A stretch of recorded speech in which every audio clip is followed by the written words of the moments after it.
This is the song I sing while I don't know. Hello, I'm live. I'm Bonnie Gillespie, and we are going to be doing hot seats today. So I hope you are ready to hop in the chat and get some questions answered about your whole astrology situation or how the woo weather is treating you. I am found at bonniegillespie.com. And if you go to bonniegillespie.com/events, you will see when I am next live streaming. I'm about to edit that page at some point over this weekend to reflect a change in the schedule. But I promise that as of July, it will be accurate, and I will have it probably covering all of July and all of August. So yeah. That is where you will find me and when I'm going to be live. As always, I like to ask you, have you hugged yourself today? Even if you have, do it again because it feels good. Happy Pride. We're almost done with Pride Month, but we are not done with having Pride.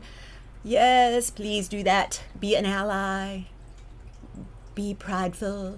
Enjoy the revolution because that's what it's all about. I got that shadow side going. I'm wearing my Bless Their Bigoted Hearts shirt for Venus Day.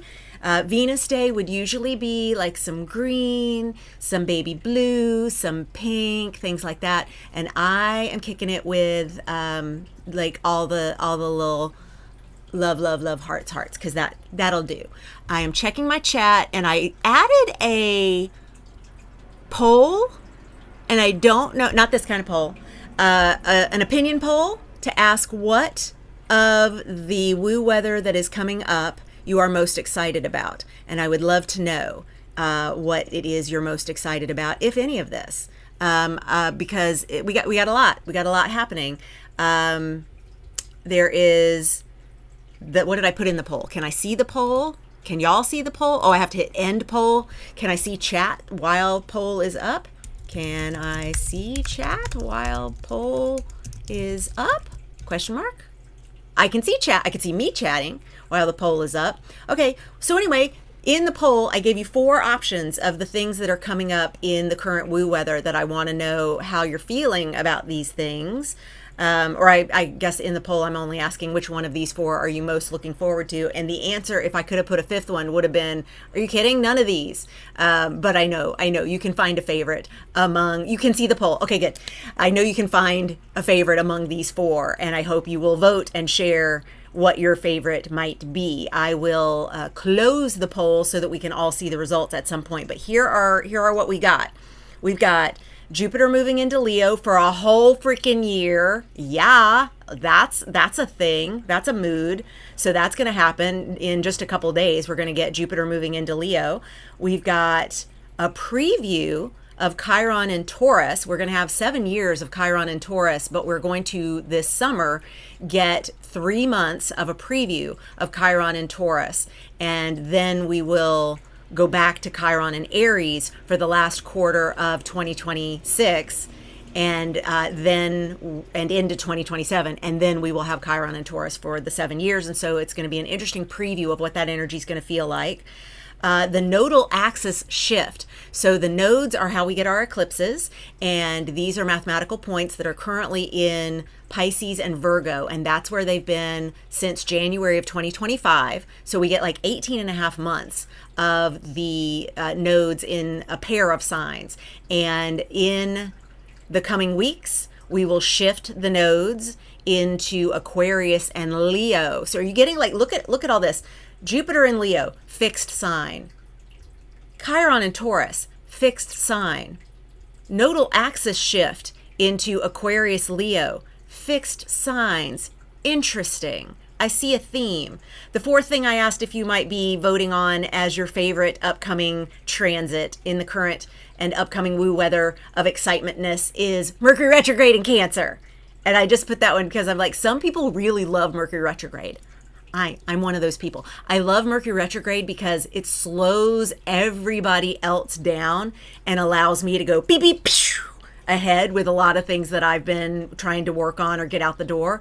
I don't have a natal Mercury retrograde. Usually it's a natal Mercury it's a natal retrograde anything that will find the retrograde period by transit to also be comforting and exciting. So that's not my situation. It's just that I find Mercury retrograde in particular can get introspective enough for me, because retrograde turns the energy inward, that it allows me to get things done in a way that I can't when Mercury is direct and outwardly focused. And I think that probably has to do with my Mercury being conjunct my Mars, and both in Cancer. And in fact, right now, Mercury is hanging out on my Mars and Mercury conjunction. They are within a degree of one another in my natal chart. And I think that debilitated Mars probably has a lot to do with how I experience Mercury. I remember the first time I was in an astrology workout group, just a group of amazing, wonderful people that I had met on a Discord, like you do. And we got together to do just like, let's look at each other's charts and, you know, fuck around, talk about astrology. And as we did that, my chart was the one we were looking at when someone said, Bonnie, you have got to tell me how that Mercury conjunct Mars at the top of your chart behaves. And I'm like, well, you'll notice in this Zoom, until I am specifically trying to talk, I have myself muted. That is because that Mercury fired up by Mars thinks it always needs to be heard every minute, always. Please listen immediately. I must speak. It's at the top of my chart and you need to hear me, and you need to hear me now. And the Mars may be wrong. So I have to kind of like, I mute myself a lot. It is my way of exercising the muscle of just wait, take in some information.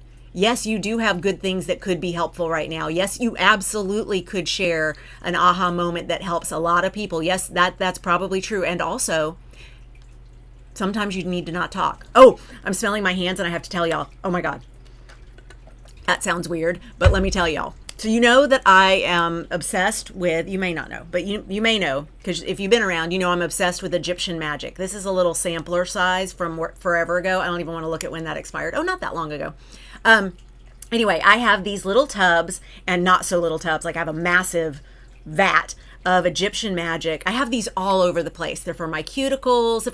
This is how you know you have a stellium in Cancer. You have moisturizer for your lips, for your eyes, for your fingernails, for your insides, everywhere.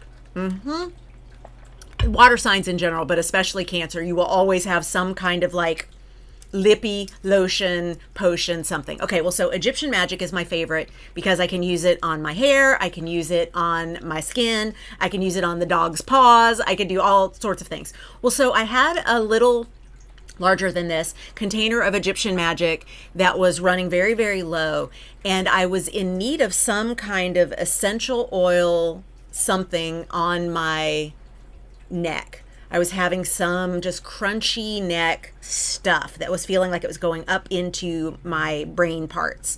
And I wanted to put essential oil on, but I didn't want to just put ... You know, I wanted to like make it a thing so that I could kind of do some rubbing. And I went, oh my God, this is what I'm going to do. I'm going to look at which of my essential oils are skin friendly, because that's a thing. And then I'm going to put a couple of drops into what is left of my Egyptian magic in this one little pot. And then I'm going to mix, which I just with my finger, I just mix like that. And then I got it to a scent that I liked, and it definitely loosened up the Egyptian magic and made it more into a liquid. And then I put it in the refrigerator, y'all. And I wrote with a marker on the lid RX, like for prescription. RX also means retrograde, but I put it in the fridge, and I just now, when I went to get my fizzy water for today's live stream, I went and put a little dab of that Egyptian magic, which of course in the fridge is like, feels so good. It's so cooling, and it's also solid again, because it's a lot like coconut oil. And so I then put it in my hands, did like this. I've got ylang ylang and eucalyptus, maybe a little bit of peppermint, but maybe it's something that's not quite peppermint. Maybe it's something, maybe I'm just smelling the eucalyptus. Oh, but it's so good. Oh my God. So that's my beat the heat. Well, my real beat the heat tip is freezer panties. Trust me. But this is also a beat the heat and also get some essential oil magic yumminess into your life. There you have it. Okay, let's see I see people in the chat. Okay, great. I can see the poll. Thank you, Rayne. I'm also excited about the nodal shifts because of my Virgo rising being done with the South Node. Can I just tell you, for real, EJ, for real, that Virgo South Node experience is like, it's like sucking the life out of the Virgo parts of our chart for a year and a half. Like this 18 and a half months with the South Node always being somewhere in our charts. It's like, it just takes so much energy to do all the things. And I had just experienced it the 18 and a half months before you in my rising sign of Libra. So I hear you that going into Virgo, being your rising sign, you're just like, everything is just so exhausting. It's just exhausting to be me. That's yes. When the South Node travels in your rising sign for that year and a half, it's a lot. It's quite a bit. Yes. You do love the shirt. Thank you, Emily. Thank you. It's my good Southern girl going, oh, aren't you sweet? I'm actually saying fuck you, fascist. You bigots. You silly bigots. Mercury retrograde is coming to chat with my natal moon, but I'm also excited for this basket configuration the astro is shifting into in July. I'm calling that a cauldron. But yes, we're going to be talking about that one. Faux show. In fact, I think we'll probably lead off with that. I have lip balm and hand balm everywhere around my house and at work. That checks out. Yep. Yeah, this is how you will know it's the robot me and not the real me. Because the real me will always have lippy and water and lotion and probably something to suck on. Get your head out of that. I mean, like a lozenges. You know, these are, I love these ginger chews, but also a cough drop. There will always be within reach, always. This is also this is big Cancer energy right here. Within reach of my shell, I've got all of these things. Yes, that's how you'll know it's robot me, is she will not have all of these things, because why would she think of these things? She's a robot. Laughing at Pisces moon, and I have lotion and lip balm in my purse, backpack, all over the place. Yep, all over the house. Yes, everywhere. Bedside table. Yes. Where I sit and work here. Yes. Where I sit and work in the creative cave. Yes. Yes. And I cannot leave without even checking my purse to make sure I also have all of these things in my purse. But why would I not have them in my purse? They were in my purse last time. Nobody's touched my purse since I left. Doesn't matter. I have to check again. Thanks. Cold showers for 5 to 10 minutes. Good for both ADHD and beat the heat. Love that. Thank you, Emily. Beautiful share. Yes. So ready for it to move on. LOL. Excellent shirt. Thank you. Beautiful. Yay. Okay. So let's look at some of the woo weather, and y'all can tell me if you would like to hop in the hot seat for any of it. Oh yes. First order of business. This is my chart with all the extras turned on. This is the chart of the right now with all the extras turned on, because when I'm in here for Aligned MCs, which we would love to welcome you to join us. This is the mastermind woo group that I do with fellow astrologer Rachel Lang, and we meet on the third Wednesday of every month. We go into all these little nooks and crannies, but let me turn off all these extras for a sec and just look at, yeah, there we go. That's a more typical, what we're used to looking at kind of chart. Yeah, let's start with this cauldron, okay? Because it's a whole thing. It's not happening until July 20th, but we're already feeling it shape up. And so I want to change the astrology to, first of all, July 20th. And then I also want to change the time so that I can get it looking like a proper cauldron. So here we go. That'll do that. All right. So this is just a random time I picked because it's allowing this shape to work the way I want it to work, but it doesn't matter which direction it is in your natal chart. This will overlay into your natal chart somewhere, and it's going to create this basket, as Emily called it, this cauldron that I'm calling it. It'll put it somewhere in your chart, and we're going to talk about how to dip into that energy, what we're going to use to create magic in there. But let's first look at what it's made up of, and I'm going to even turn off more things. I'm going to turn off the moon. Turn off the moon? Y'all, I once had a dream that Elon Musk blew up the moon. And I mean, I had this dream in like 2019, 2020, like before he was even pure evil. He hadn't even, had he even taken over Twitter by then? I don't know if he had. I don't think he had. Anyway, like I had a dream that he blew up the moon, and I wouldn't put it past him. We're going to turn off the sun. We're going to turn off Mercury. We're going to turn off Venus. We're going to turn off Mars. You're like, Bonnie, why are you turning off all these things? You'll see. I show you. We're going to turn off Daddy Saturn. We're going to turn off... I'm going to leave Chiron for a minute. I'm going to turn off the nodes. Turn off the rising. Turn off the midheaven. Okay, so you're like, what? This is a very bare chart. It is. And I'm even going to turn off Chiron for the sake of like just showing this configuration. Do you see this shape? That's the cauldron. That's the cauldron. I want you to notice that July 20th, 2026, we get Pluto at 4 degrees in Aquarius. We get Jupiter at 4 degrees in Leo.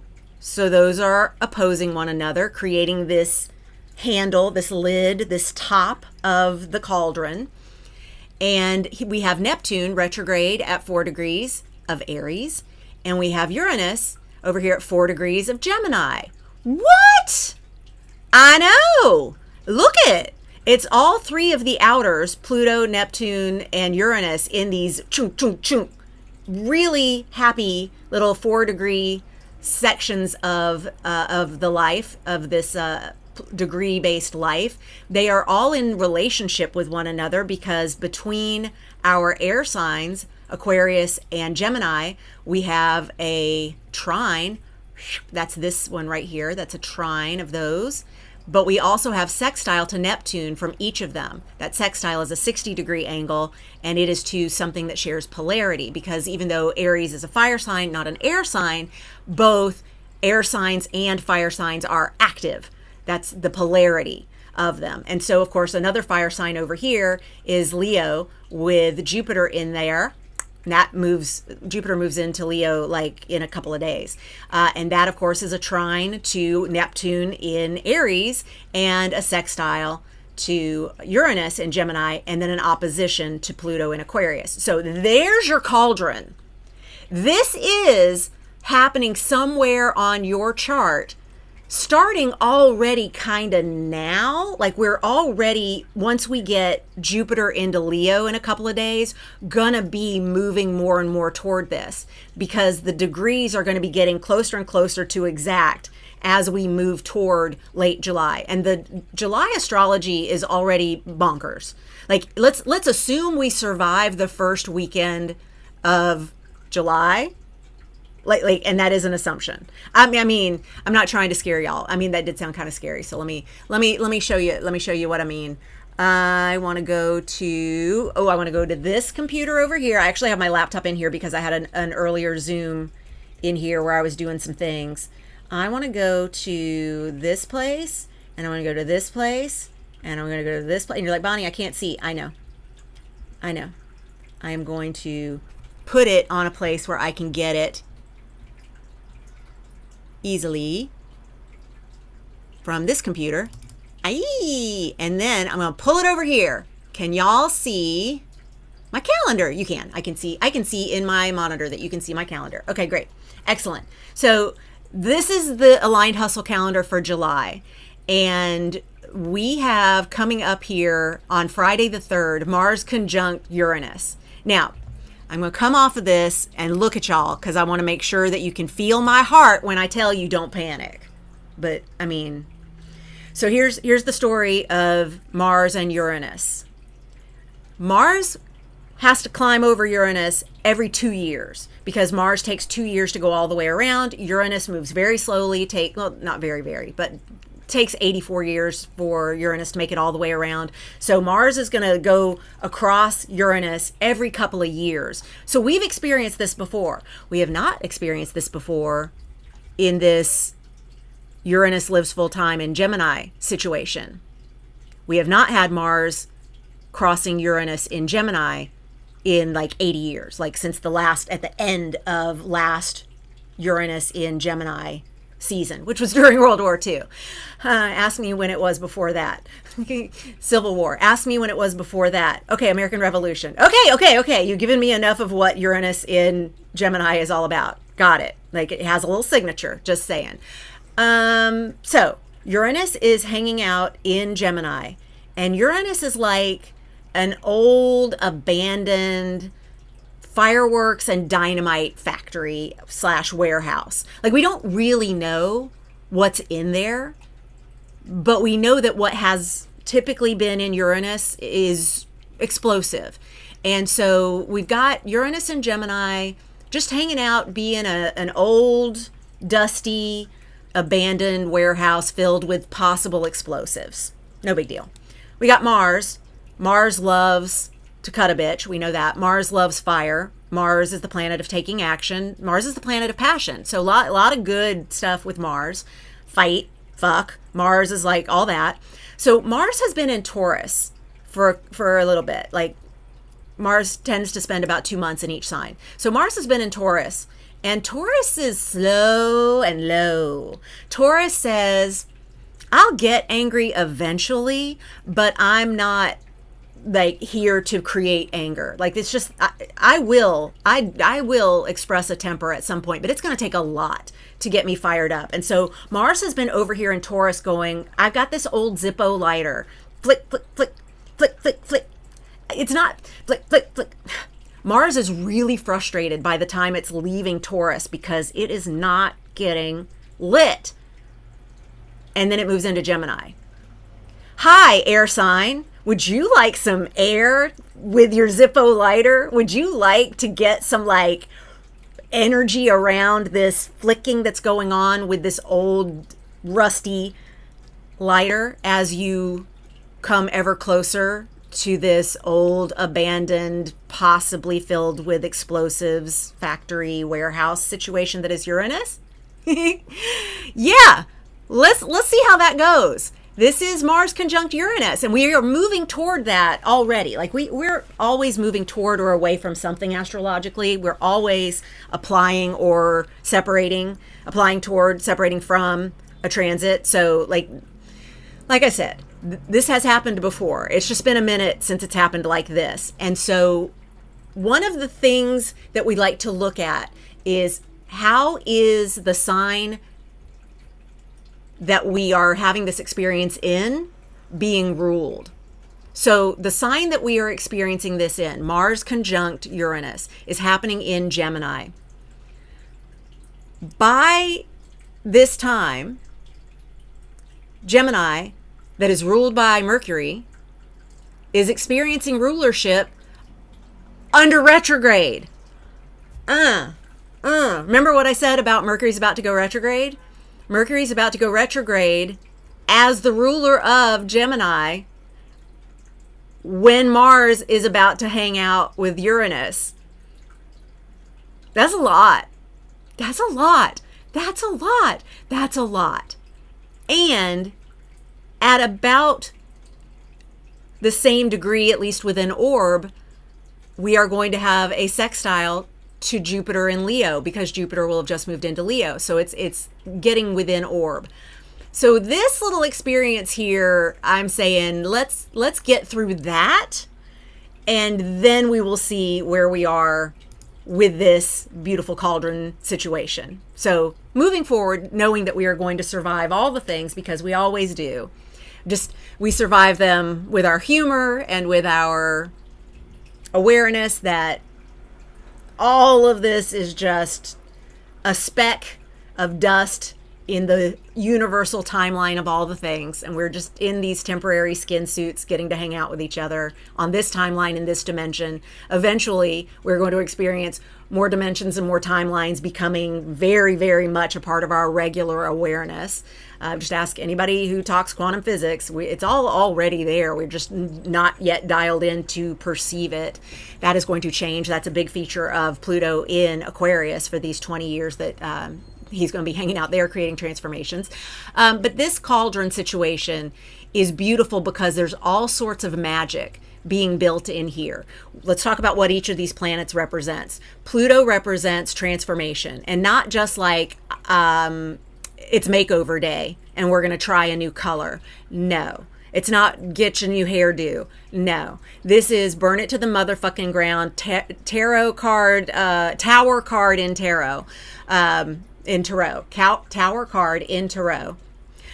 We've got Pluto burning it to the motherfucking ground for the collective, Aquarius, for the masses, for the community that we are, for who we are as a population. Transformation energy, going to be there for 20 years. So this is a slow moving situation, but it is definitely a situation.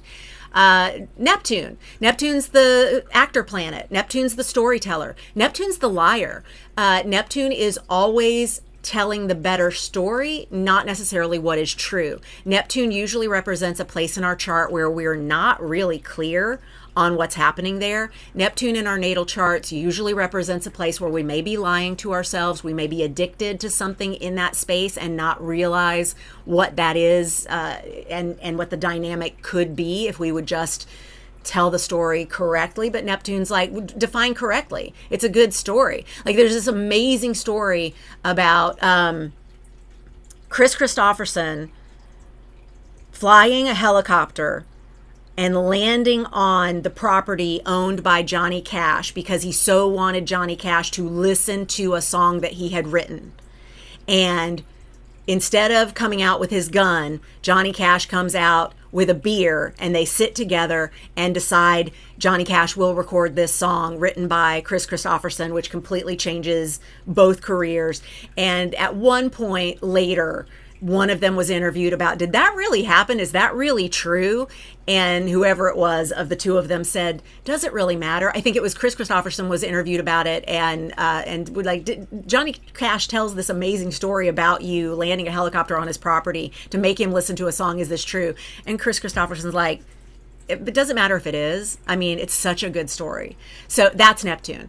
And in Aries, it's about the story we tell around our individuality, around our agency, around who we are as singular people, not knowing that there's even a need for others. And so it's really different from Aquarius, where Aquarius is all the people and really making things right for the collective. And using innovation to do that. We've got Neptune in the sign of, it's all about me, and I'm going to get going on this before I've even had time to think out, is it a good idea? And so we'll notice some of those stories really being about how we self-identify and how much self-driven things should be in a culture and in a collective. And we can see a lot of that tearing down right now. A lot of big ego stuff. Not that ego is the Aries part of this equation. We'll get there in a second. But it very much is the individual story of the self-made man, and the story that we tell about individuals and heroes in our history. This is a big part of what's getting reconstructed in our whole transformation here. Uranus, of course, the planet of let's fuck shit up. Let's do it.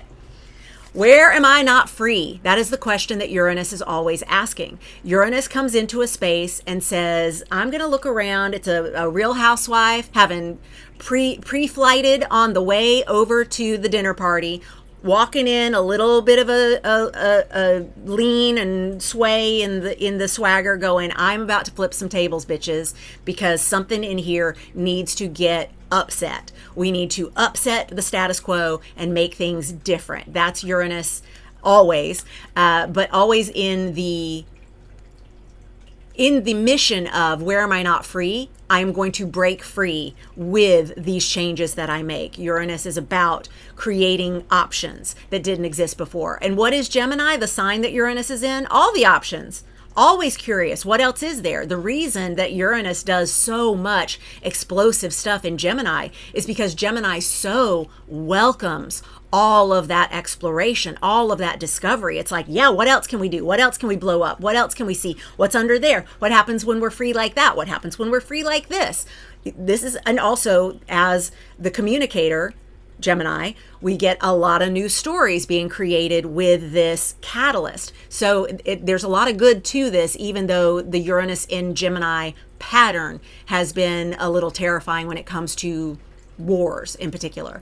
We then, of course, have Jupiter in Leo, which we get once every 12 years. So Leo, of course, is the star of it all. It's where the spotlight is always shining. It is, hi, I'm ruled by the sun. Let me take center stage because, of course, why wouldn't I? So this is where we get the ego component that I was talking about moments ago when I was talking about the individual of Aries. And so we've got that Leo step into the spotlight. Hi, I'm ready to take ownership of this story. I am here to be main character. Like, Leo is always main character energy because Leo is always main character. And that can be good and that can be a lot. Jupiter, of course, being the planet of how do we make it bigger? How do we grow? How are we expansive? How do we take risks that are even bigger than we could have imagined possible because we're not afraid of what might happen? Because all that's going to happen is bigger, bigger, more, more. This is where Jupiter lacks discernment. Jupiter is the friend that when you're already fall down drunk is saying, let's do shots. Like, they're never going to discourage you from calling your booty call. They are never going to discourage you from having seconds or starting your meal on dessert and then maybe never getting to your vegetables. That is the downside of Jupiter and the more mindset. So keeping all this in mind for our Cauldron experience that is happening, I will now add back in some of the things that are also features of our upcoming woo weather. I mentioned, and the last one that I took away in all of this was Chiron moving into Taurus. Now, Chiron in Taurus is a preview. We are just getting a look at Chiron in Taurus for a few months, 3 months to be exact, and then it's going to go back into Aries because of retrograde and finish up business there. We've been experiencing the Chiron in Aries return for everybody who was born during Chiron Aries in like the late 60s to mid 70s. We're a generation of latchkey kids. We're a generation of single parent household. We're a generation of both parents worked if we had both parents in the household at the same time, a lot of alone time. And the wound of Chiron Aries is I will be left alone. And so a lot of the healing that's been happening while Chiron, the wounded healer, has been in Aries is of our generation learning it's safe to be alone. Alone does not mean unloved. Alone does not mean at jeopardy. Alone does not mean bad things are going to happen. However, we are also a generation of people who were left alone with sometimes shady adults, and a lot of really, really shitty things happened to a lot of us.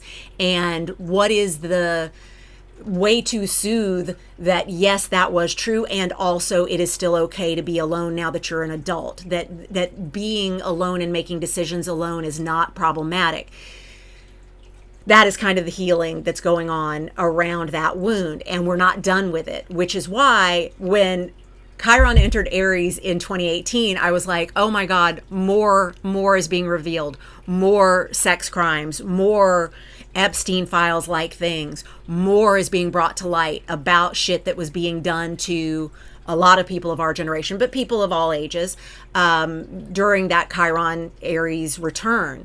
We're not done with that. And the big finish him part of the transit takes place in the last months of 2026 and the first few months of 2027. And then we get Chiron back in Taurus, where it will stay for 7 years. And that's when we work on the wound of, those of you with Chiron in Taurus, the wound of never enough. Not enough. I have to have more because it's not enough. I have to be more because it's not enough. I haven't lost enough weight. I have to lose more so I can be enough. I haven't gained enough weight, so I have to gain more so I can be enough. Even if I am the perfect weight, I am not enough because I don't look like this. I don't fit into this mold, whatever. These are the wounds that are going to be healed for the 7 years coming with that. So getting this Chiron Taurus preview for a couple of months is going to be really helpful to not only establish where we're going with that, but also to just slow some shit down. Because all of this stuff happening in Aquarius, Leo, Aries, Gemini is all very active. It's all very super forward, assertive energy. So getting Chiron in Taurus is going, okay, hang on, slow down.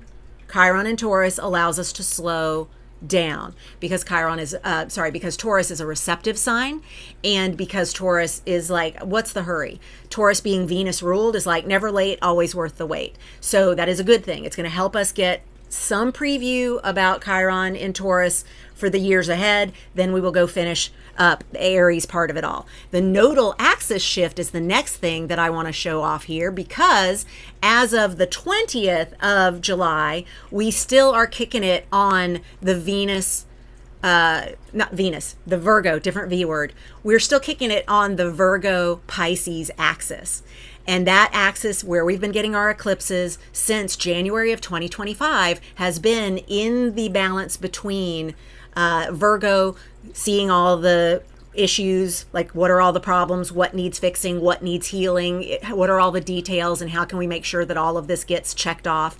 And Pisces, which says what list, what list, what details, what is time, where are pants, what. And that balance between the two of those has been what we've been working on for the past 18 and a half months by the time this makes a shift into where they will be for the next year and a half. Boom. So I'm moving us forward to the 24th of July, which is the Friday of that week. So I started us on the 20th and I just time traveled us forward to the 24th. And we are going to do this until we get our nodes shifted. Nodes shifted. Do the nodes not shift on that day? They don't. It's the next day. It's the next day, Gillespie. That's all right. I'm doing this an hour at a time. No, I'm gonna go a whole day ahead. Let's do that. We're just gonna go. Oh, it's the 26th. I lied. It doesn't happen until the 26th. I moved forward the 24th. Wasn't far enough. All right, here we go. So on the 26th of July, we get the nodes shifting into this new axis of Aquarius Leo. So what does that mean? It means we're going to have eclipses for the next 18 and a half months in the axis of Aquarius Leo. What are they about? Well, Leo says, it's me, it's me, it's me. What do I need to do? How do I need to center myself? Ego, ego, ego. But it's the South Node in Leo, which is going to say, you got to do less of this, man. You got to turn that shit down. It is going to be a drain of your energy every time you center yourself. Hi, dominant culture.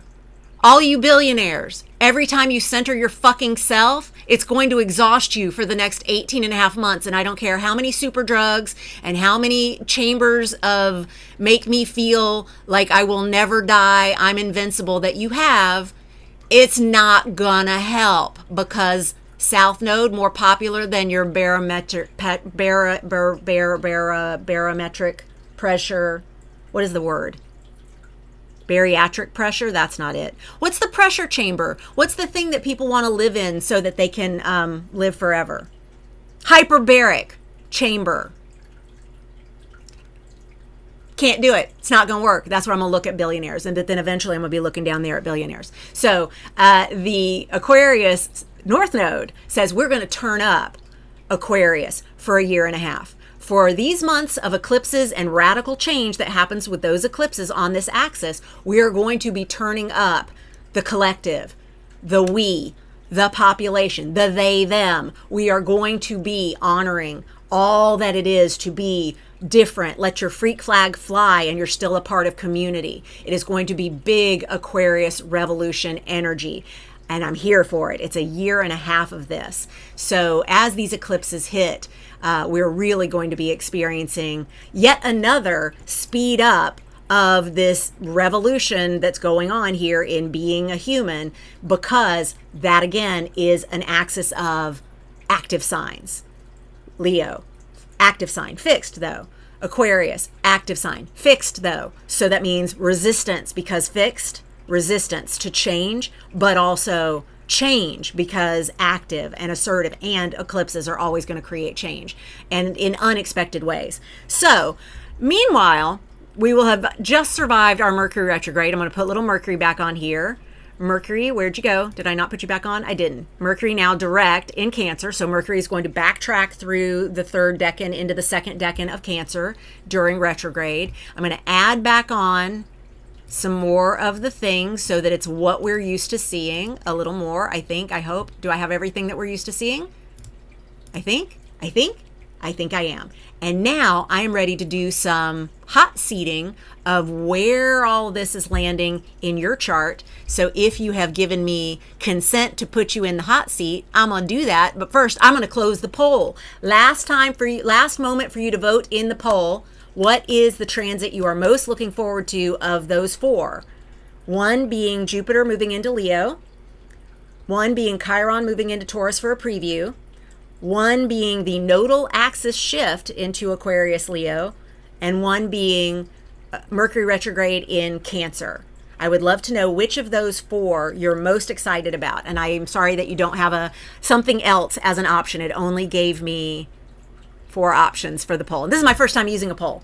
Okay, so I'm going to close it in 5, 4, 3, 2, 1. And I know there's a time lag between when I talk and when something actually happens on my screen. So I'm going to hover and then hit end so that I'm not ending while I'm actually counting in the video. Okay, now it's ended. Okay, my chart is yours for the hot seating. Great. Pronoia time, Bon. I know, right? It is. The cauldron is very cool looking. Yes. Yes, yes, yes. Okay, so now I ended my poll and I'm not seeing it. Are y'all seeing it? I know. Where's the poll? I want to see the poll. Oh, there it is. Poll complete. We are looking. Okay, perfect. There it is. There it is. There it is. Okay.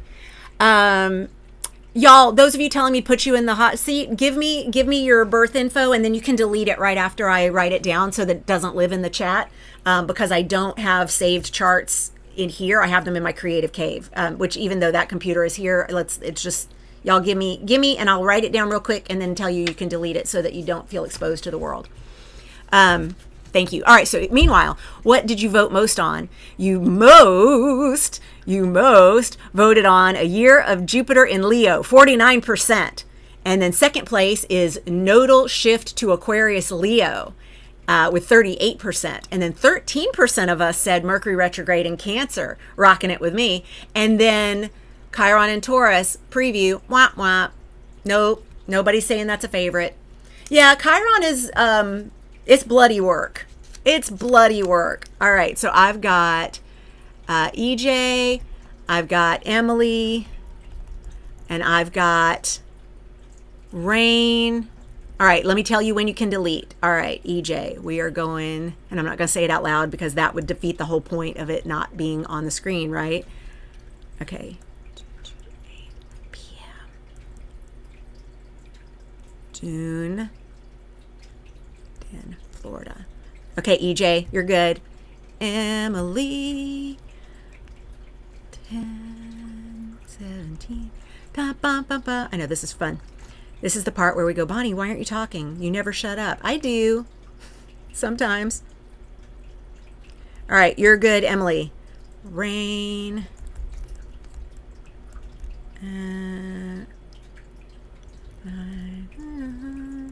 You're good, Rayne.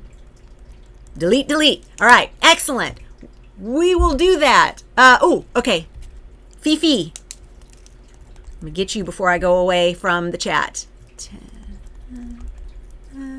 what time, Fifi? Do you know the time?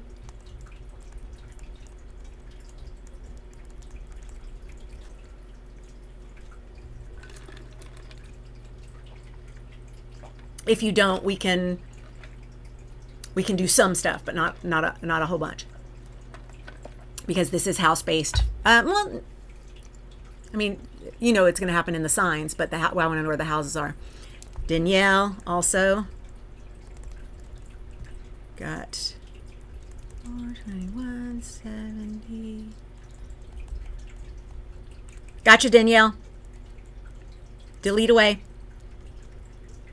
All right, Fifi, if you can find the time, share that with me in the chat, and I will definitely do you, and I may try to do you even without the time, but see if you can find, or get an estimate of, like, I know it was before the sun came up because they were complaining about how early they had to get up to go to the birthing center or whatever your situation might have been. Okay. Excellent. 7:30 p.m. Great. Perfect. Thank you. Oh, I said that out loud, but that's okay. I didn't say any of the rest of it. So great. Y'all can delete, delete, delete. All right. So let's get on this. Excellent. We're going to make a new chart, and I'm going to put this out of the camera view so that you privacy continue. I'm going to just start in the order that I saw them. So we're going to go with EJ. Oh, yeah. Sorry. Yeah, I didn't mean to do that. Hang on. Date. Sorry, I'm talking to my computer. Okay, y'all, back up everything because Mercury retrograde soon. Back up all your things, and remember that during Mercury retrograde, you do not need to update your operating systems. EJ, check this. When you are, oh, I just realized that it's going to show the birth information on the screen anyway, so I'm so precious about the chat. Blah, blah, blah, blah. But that's okay. People can't link to you and find out who you are. It's just letters. Okay. The backing up of things we all know to do before Mercury retrograde, but also y'all, there's the whole, like, my operating system says it needs a major update during Mercury retrograde. Reconsider. Consider maybe if it's close to the end of Mercury retrograde, wait a couple of days. And I know that that can be scary too, because sometimes the updates are being made for security reasons, but just things just go so sideways. Steve Jobs never did full iOS updates during Mercury retrograde because he knew astrology. All right, EJ, so let's take a look at this. You already got a cauldron of your own a little bit. I mean, really, look at this. Nodes as the top part, and then a loose conjunction with your moon and your sun and Venus. And I know that that is like super loose on that moon situation, but you got a mini cauldron. All right, but let's see what happens when we put the cauldron on you. So here we are going to take this one to July 20th. And now this is where I got to ask you to use your imagination a little bit. Yeah, turn off all your auto updates always. Yes, definitely. Yes, Mercury in Cancer, crying is a part of the process. For real. So for real. Oh my God, all the crying. Yes, and just remember, with everything in Cancer right now, your feelings are not your own. It's like you're feeling a lot of other people's feelings. It's not just yours. So just know that if you're like, oh my God, all the feelings, it's because you're feeling a lots of people's. Okay, so now here's the big deal with how can we see the cauldron? It's a little harder to see when we're putting a second chart on top of yours, which is why I wanted to spend some time showing y'all it, and also with a lot of the extras turned off, so that we could really see where it is in all the places. And I want to make sure that you know that even if it's at an upside down part on your chart, it doesn't mean that the bucket is empty because it's all raining down on your head. Because remember, we are using a 3D, or in this case a 2D experience, to explain something that is happening with planets that are all over and around, and so they're not actually on top of us just because we refer to something as the top of the chart. Okay, so I just want to make sure that that's clear, because for you, you've got Pluto in your 6th house, transiting Pluto, and you've got transiting Jupiter in your 12th house, and then you have transiting Uranus, making the bottom of that cauldron, in your 10th house of Gemini, and of course transiting Neptune, making the other part of the bottom of that cauldron bucket there, in Aries in your 8th house. And so yours is happening, the magic is brewing in the part of your chart that is both mysterious and out of your control, that's this section over here, and very public and a part of your career and who you are to your audience. NBD, right, EJ? NBD, no big deal. It means that you are going to be bringing magic from the places that are a little mysterious to you and not so much within your control, and pulling them into parts of your chart that are much more public and much more on display. Now, what I like to look at in the natal chart is, and also by transit do we get, because we can always hop on a bus. If we don't have it in our natal chart, the bus will help us. I will link to the live stream about getting the bus in the description when I edit it for Timecode, so that y'all can find that live stream if you've not watched it. It's really good. What we're going to look at this for, EJ, is where in your natal chart do you have a ladle that can reach into this cauldron and start scooping out some of the magic. And it looks like you've already got good options with your natal Pluto and Uranus, and even Neptune being positioned to scoop stuff out of this. The problem is these outer planets are harder to access for us. And so what we really want is one of the inner planets, or even better yet, something that's in your life car. And what's in your life car? Your rising is the driver, Your sun is the navigator and your moon is the backseat driver. Well, guess what? Your driver, very, very nice Virgo driver situation, although depleted because South Node, please get off my junk. Although that has been true, you've got this very strong situation with your Virgo rising, making a great handle for scooping things out of that cauldron. So what kind of magic would you want to build in the space that takes up your more mysterious, like 8th house places, right? 8th house is our all the mystery in the world. It's all the things that we can't really explain. It's other people's money. It's things that are outside of our control when it comes to death and sex and taxes, and like all of that stuff is a part of that. Shame is a component to the 8th house in many charts. There are a lot of taboos that live in the 8th house. So what kind of like naughty things could you have as a part of the magic? And I'm using naughty as like the label by dominant culture, not by us. Because, I mean, we're over here going, show me more magic. Show me more things that are taboo. Show me the secret entrance to the place where all the witches are, because I'm here for our meeting. Like, you're already into that enough to like let that start to come forward. But really look at where can you pull from that magic unseen part with trust. And I know that's a little challenging for the Virgo rising. I want you to trust that the unseen is actually really feeding you here. This is where we go, good. We've been working on trust with this North Node in Pisces for the past year and a half, hanging out right on your moon by the time we're at this point in the equation. So your backseat driver is getting all the trust and your moon is already psychic. You know that. So it's just lean into that more, and allow some of that to come out. Allow, within circles of safety, allow some of that to come out. So what is circles of safety? Circles of safety, I just referenced this in Zoom not too long ago, so it is in my fresh list here. I will put this link in the description as well. But circles of safety, this is where we express specifically feeling safe to have our full usness out in front of others. This was something I created specifically around a lot of the stuff that was going on in the first half of 2020. And are you safe to be yourself in all communities? No, and we know that. But we also want to make sure that we check the shades, the ones that are a little more subtle. And this is where we go, oh, wow, I would think that my family, the people I'm related to, should at least be up here in my friendlies. And then I learned, nope, my family actually includes some known risks. Good to know.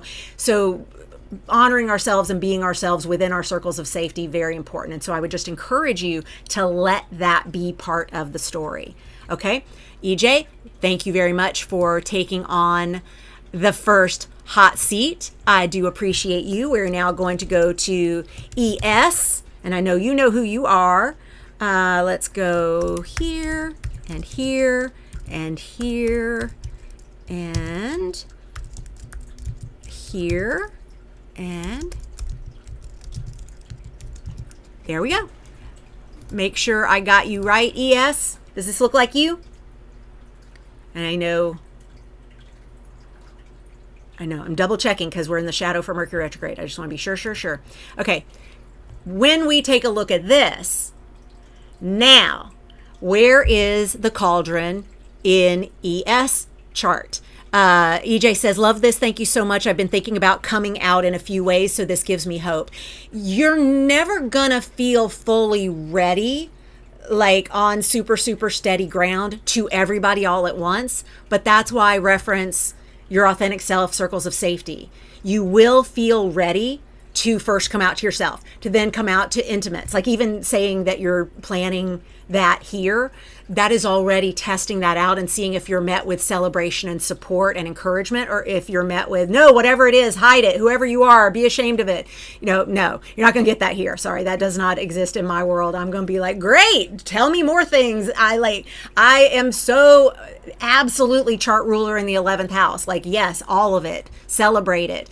Teach people how to figure out how they can adjust their worldview to deal with it if necessary. But also we can just choose our community around whom we feel safe with, and then eventually move farther out, but really dip into that magic. Thank you again for being that. 17th, not 27th. Thank you. Thank you. Let's edit. 17th. Yep, I see where I got the 27th from EJ. ES. Now I got you. Let's now take a look again. I see. I'm glad I asked. Thank you for putting your eyes on that. Okay. Oh, thank you, EJ. Thank you. All right, ES, here we go. So where's the bucket in your chart? The bucket, the cauldron, is being built across your second house to your, I lied. There it is. From your 12th house to your 5th house, 6th house. So the handle is just at the start of the 6th house and the start of the 12th house. And the start of the 12th house is the bigger influence because all of the 12th house is in the cauldron. So lots of magic. Again, 12th house, magic, the unseen, the subconscious, the what is happening when I'm dreaming, what are the other worlds and the other timelines and the other spaces and places that I can maybe tap into, maybe not, letting all of that be a part of the magic that gets pulled in there. And then the other handle over here in your 6th house of day-to-day doings. Now, the rest of the cauldron is not in your 6th house, but there's just a tiny bit. That little handle has made it into your 6th house for just bringing in a little bit of this into the day-to-day. And I like that as let's introduce a little bit of this magic in the day-to-day. You already know magic very well because Pisces Rising, of course, psychic, you know this, driver of your life car, what is time? I know this, and you know this. The bottom of your cauldron here is showing up by transit to your 2nd house and 4th house. So 2nd house, jobby job, how money is coming in consistently, how your belongings are showing up to you. And specifically with Neptune transiting the 2nd house, it can get a little confusing how we're going to get things coming in the day-to-day, daily of it all. But that's kind of life in these streets right now, right? So we've gotten used to that at this point. Seriously, it's been chaos for a decade, and we've all been waiting. When do I wake up and Prince and David Bowie are still alive? When do I wake up from this nightmare? But nightmare also, let's make it a lucid dream. Let's get in there and shift some of what's happening, because that's what we have the power to do. Uranus in your 4th house, that whole where am I not free around home, residence. I wouldn't be surprised if you move. There's some very interesting upheaval energy that is a part of this brew that you're cooking in the cauldron in these parts of your chart. Let's look at it in the bigger picture like we did with EJ. This is taking things from the mysterious 12th house into the most agency 1st, 2nd, 3rd houses. These are places where I'm going to take action and I'm going to do things and I'm going to make stuff happen because this is how I roll. This is about me. This is about me figuring out the world, and then getting over here into a little bit more of there's history and there's tradition and there's ancestral risk versus reward kind of stuff going on as we traverse the 4th and 5th houses into the 6th house. So do you have a ladle for scooping out this magic in your natal chart? You sure do. You got one that is the sun. I don't even need to look at the rest of your chart because the sun is the most powerful because it's one of the ones in that life car. You remember I said anything on the outside of the cauldron that we can use as a ladle to start scooping stuff out, we want to try it.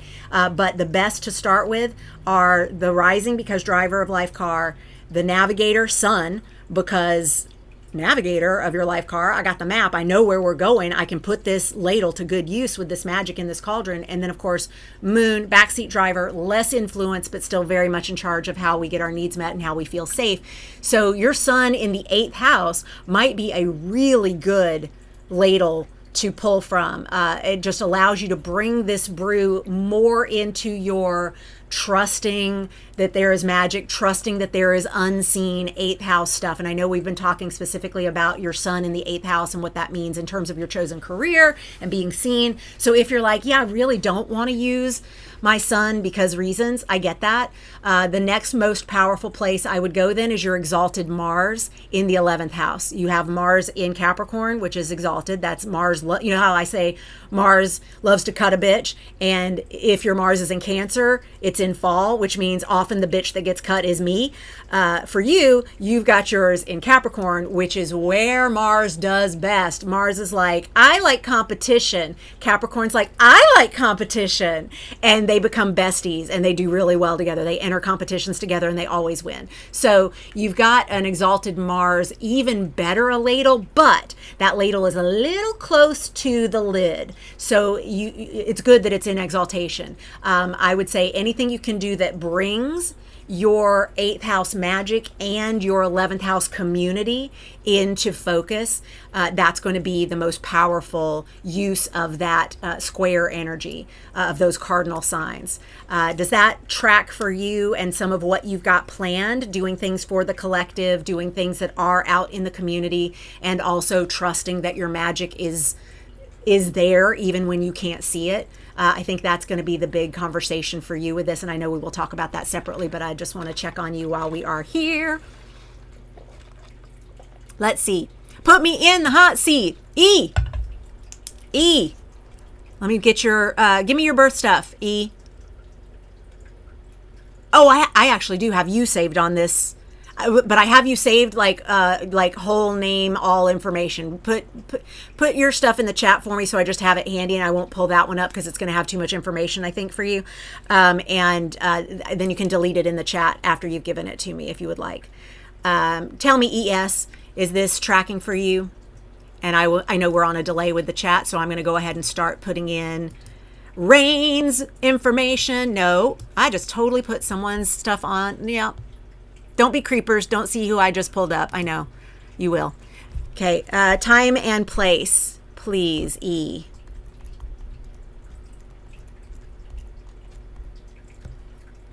I would appreciate that. Because what I need to do is edit.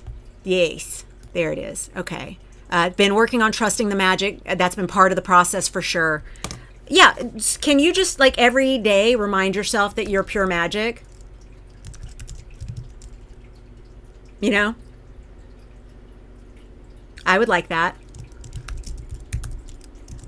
Just, I am pure magic. I am pure magic. I am pure. Did you know I am pure magic? I am pure magic. Let me tell you how magic I am. I am pure magic. I am not just a little magic. I am pure fucking magic. All right. Okay. Yeah, Mars has been doing the most.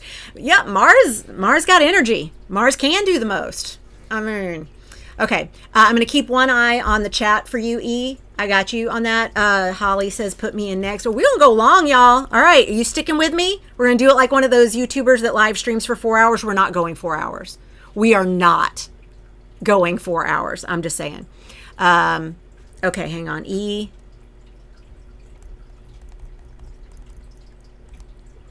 E, you can delete. Holly. I should have yours memorized by now, shouldn't I? We do this all the time. Holly, you can delete.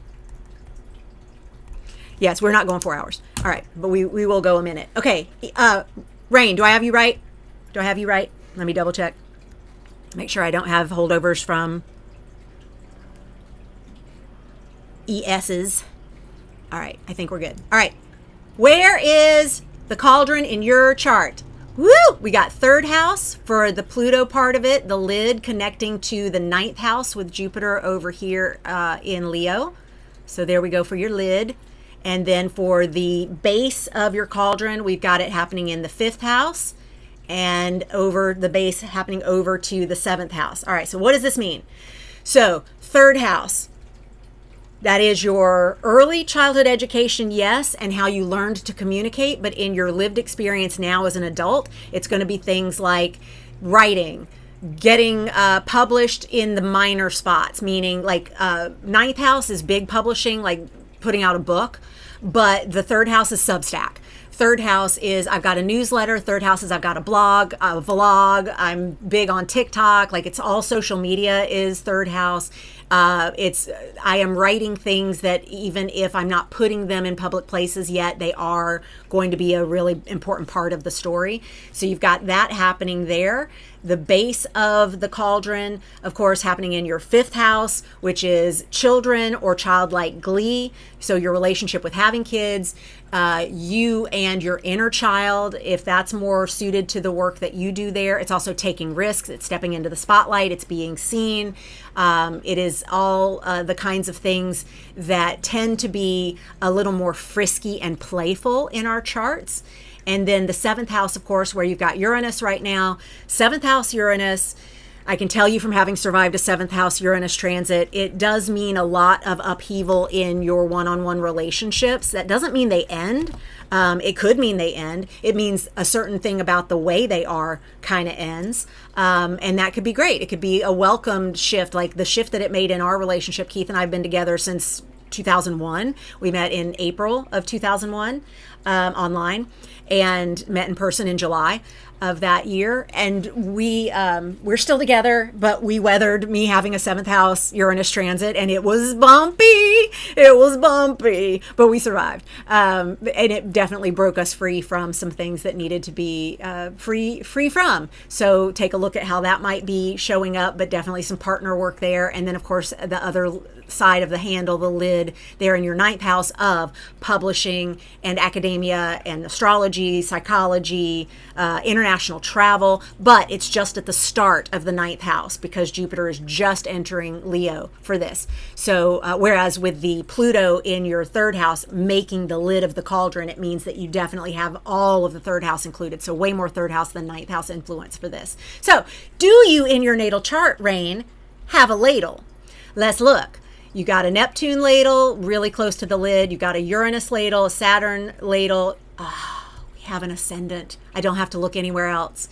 You have an ascendant ladle. I love an ascendant ladle because that is your driver of your life car can just reach down in there and go whoop, and scoop up that magic. Oh, I'm loving this. Okay, great. And Sagittarius loves an adventure. So that Sagittarius rising, even with Daddy Saturn applying retrograde to your rising, even though Daddy Saturn in that 1st house is saying control, Rayne, control, rein it in, different spelling. But even though there is that energy with Daddy Saturn in the 1st house and it's a little push-pull, your ascendant is far enough away that it's going to be able to put right into that bucket of magic that you're pulling from your written creativity, or could be podcasting, spoken, could be on video.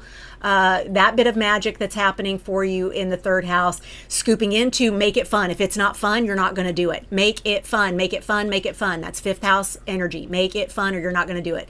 And into the 7th house, meaning maybe you do it with a partner. You remember Melissa and I had Melissa Has Questions. It was a podcast that we ran for like 6 months last year.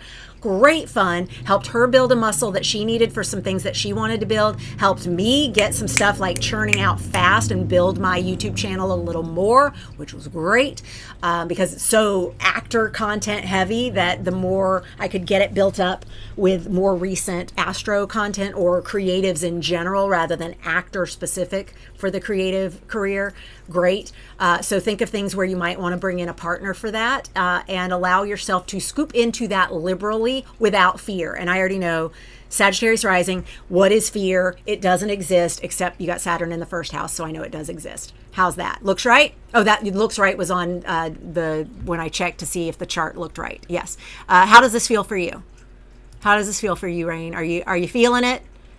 Is this seeming right for you? Meanwhile, yep. Okay, great. Okay, everything else is just people giving me their info and then deleting in the chat, which is fine. I usually am like, don't make Swiss cheese out of the chat. It's helping others to see what we talked about. And I'm like, no, with your personal information, I get it.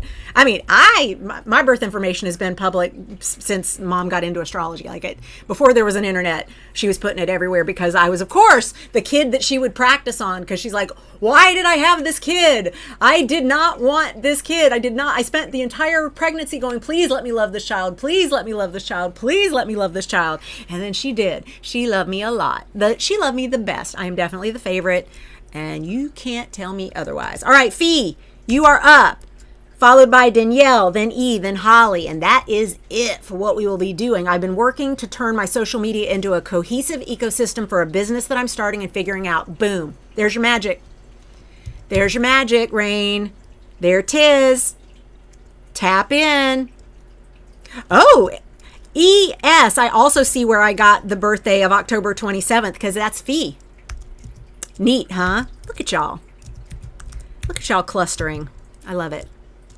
Time. Okay. This is fun. I like doing these. I really do. Hot seats are great. Thank you for joining me for this. All right, Fee, take a look. Do I got you? Double checking. Double checking what I wrote, but is what I wrote right? That's the question. You already have a cauldron in your natal chart. Oh my gosh. Oh, and like me, you have your rising and your moon in the same sign. In air. So you never shut up either. Fee, we should get together. We would never stop talking. And it wouldn't matter. Like, neither of us would ever take a breath, like, ever. And if you're like, no, I don't talk ever because Scorpio sun. But you want to. I know you want to. Yeah, that's, you do. You have a Scorpio stellium, so you probably do keep a lot more private than I do. I'm like, Scorpio Neptune? It's a story I can tell. All right, you, however, definitely have a cauldron of your own. Oh, I like this. Yes, you do. Oh my gosh. I'm not sure if I'm more excited by, because the nodes are giving this 12-degree handle, and then right between these two. So do I want to go with Jupiter and Uranus? No, Jupiter, I lied. Jupiter and Mars for the bottom of your cauldron, or do I want to go with Venus and Mercury conjunct Pluto for the bottom of your cauldron? Oh my God, so technically you have like two cauldrons, at least two cauldrons in your chart. Okay, but I got you right, I got you correct. Okay, there we go. Excellent. So let's look at what we're actually here to do, and that is the cauldron of July 2026. We are building toward this cauldron already. This is happening already. This is absolutely a part of our story right now, and we are getting closer and closer and closer to it as, obviously, Jupiter moves into Pluto. Jupiter moves into Leo. That rhymes with Pluto. Jupiter moves into Leo next week, or just in a couple of days. We're almost there. That is going to get us more toward that 4-degree anchoring of that cauldron. And just, I'm so excited about it. All right. So where is it happening in your chart?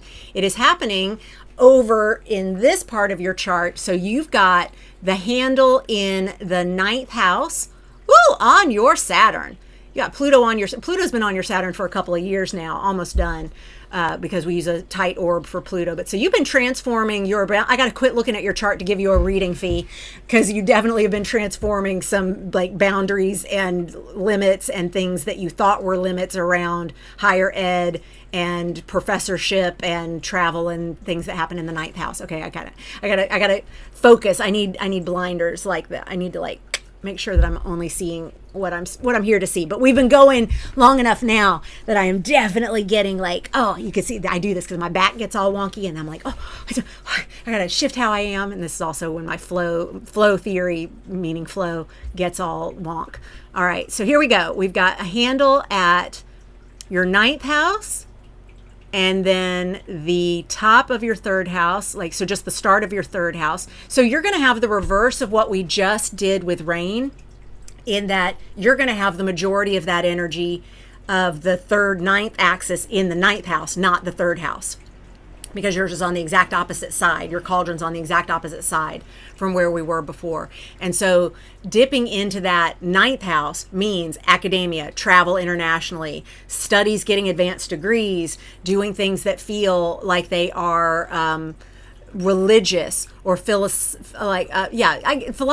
goes there, psychology goes there, law, astrology, anything that's like you go to a professional in general for those things, or you become that professional, could be part of the story here. And then it's linked to your 11th house. Your 11th house is your audience. Your 11th house is your larger friend group. It is the collective. And you not having anything natally in your 11th house, you may not have done a lot of work around the 11th house. And also, since the 11th house for you is Aries, you may have a very individualistic approach to your community, and you may not feel like you're part of a community as much as you are an individual among a bunch of other individuals in community. And that's just the nature of that Aries 11th house.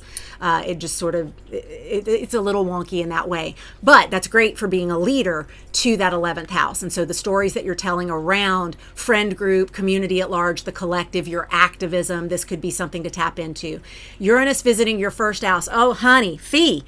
Uranus visiting your first house, you are going to change who you are over the next 7 years. Like, it's going to be a whole new story about who you are. People are going to be like, new personality, who dis? And I love this for you. Because, of course, Gemini Rising, you're like, I'm changing all the time, always. I mean, especially Gemini Rising plus Gemini Moon, you're like, change, change, change. But, again, I'll defer to that cluster of planets in Scorpio that's going never change, fixed, fixed, fixed. And I'm like, oh, that push and pull is so delicious. Uranus is going to make sure that we are experiencing change, especially Uranus in the first house, no question, experiencing change over the course of 7 years. So consider it safe to grow, safe to change, because the grow is slow like fingernails. It doesn't have to be abrupt and explosive like we discovered or discussed earlier around Mars climbing over Uranus on the 3rd of July, 2026. Are you kidding me? So then, of course, the other handle top to your cauldron visit is happening in your 3rd house, which is going to be your social media, your newsletter, your siblings, cousins, community around your early childhood education and upbringing. Yeah.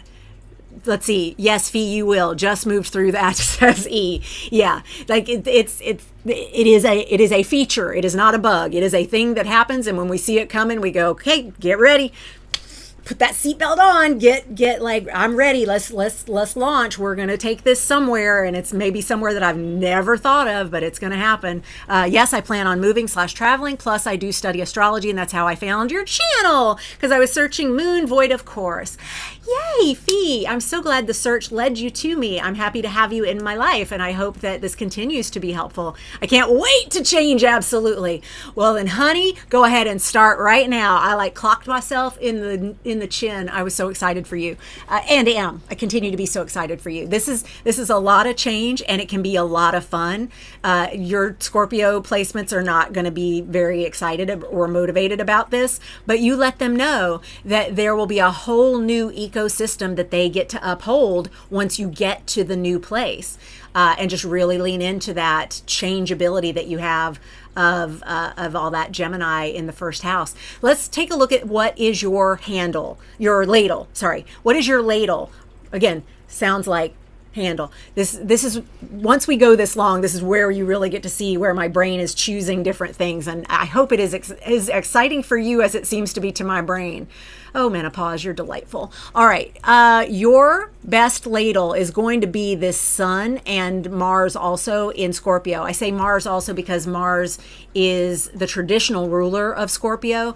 And even if we want to go modern rulership, okay, great. We got Pluto, the modern ruler of Scorpio in Scorpio. So, I mean, like, you are well equipped for what you want to do with these Scorpio placements. And since you know astrology and study astrology, I don't need to elaborate. I know you know this. You're going to be able to use this very strong Scorpio pack to pull right from that magic. And I want you to notice that all of that is in your 6th house. So the more you can make it a day-to-day habit to pull from this cauldron of magic and change and disruption that is happening in your chart, the better. Bring it into the day-to-day. Make it a part of that everyday experience, because the 6th house, of course, is our everyday habits and how we do our health, how we do our hygiene. These are things, of course, Scorpio loves going deep into all of that. And so if you're not studying medical astrology, you might want to look into that, or herbal astrology. I was just on a Zoom with someone who's in an herbal astrology class, and I was like, oh my God, tell me everything, because that is a part. I do medical astrology, but I don't do herbal astrology, although I tinker. It's like I tinker in crystals, I tinker in oils, I tinker in herbs, I tinker in teas. Like I know just enough to be like, here's some advice. But I'm not a doctor. I do not play one on TV or the internet. Sometimes the bedroom, but that's none of your business. My point is, if you could use some of that in your coaxing of the Scorpio parts of your chart to do something daily, that could be really fun for you. Thank you for letting me have you in the hot seat. It's so nice to know you. And of course, you already are seeing that this is a fabulous, wonderful, supportive community here. And I hope you'll join us at our Discord. There is a link in the description of this very live stream to come join us in Discord, where we play and have these conversations all the time. All right, Danielle, you are up, and I know I do have you somewhere in my saved as well, but we're gonna call you D. We're gonna call you D for the on screen of it all. All right, and I'm gonna put you in here. I'm gonna put you in here. Da da da da da da da. And you will tell me, yes, Burbank, Los Angeles. Thank you. It's so funny. It's like, do you mean Burbank? Do you mean Burbank, Los Angeles? I do. The Discord is so fun. I agree. I love the Discord. It's fun. All right, D, do I have you? I think I do. Yep. That looks right to me. You tell me. Woo! I love your chart. All right. Here we go. We've got the handles of your cauldron in the first house and the seventh house. Most of the energy of this lid, these handles, is going to be in that seventh house, not the first house. So because the first house is only this much in the cauldron itself, and it's not yet at your ascendant, so it's going to feel more like 12th house stuff than first house stuff. I think you know what I mean by that.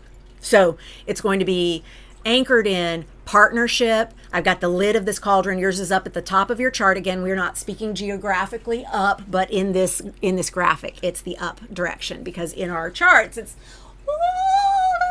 in the matrix. It's all the directions at once. Okay, so we've got anything partnery, getting a transformation for 20 years. So like, you know how that's going already. And then the bottom of your brew, of your cauldron, of your magic, is built by the things that are this Neptune Aries situation in your ninth house. So again, higher learning other languages, traveling internationally, becoming a professor, becoming a cult leader. You could do it. Yes, you can with that Leo rising. You know you can. There is a big co-presence of Leo in the big three and cult leader. Just saying, do with that what you will. Use your powers for good. But you definitely can be doing things that are more exploring, higher learning, becoming the authority, that sort of thing. And also in the 11th house, being the other part of the bottom of the cauldron. Of course, it's up there for this demonstration, but that other base to the cauldron being in your 11th house on your Mars, my goodness, of all of the collective, your friend group at large, your legacy, what you're leaving for your fan base, for your family, yes, but more your friend group than your fam. But what's the legacy and what's the activism part of it? Where are you taking action? And with the air sign there, I know you are already busy with lots of thoughts around that. It's going to get more action-takey at this point.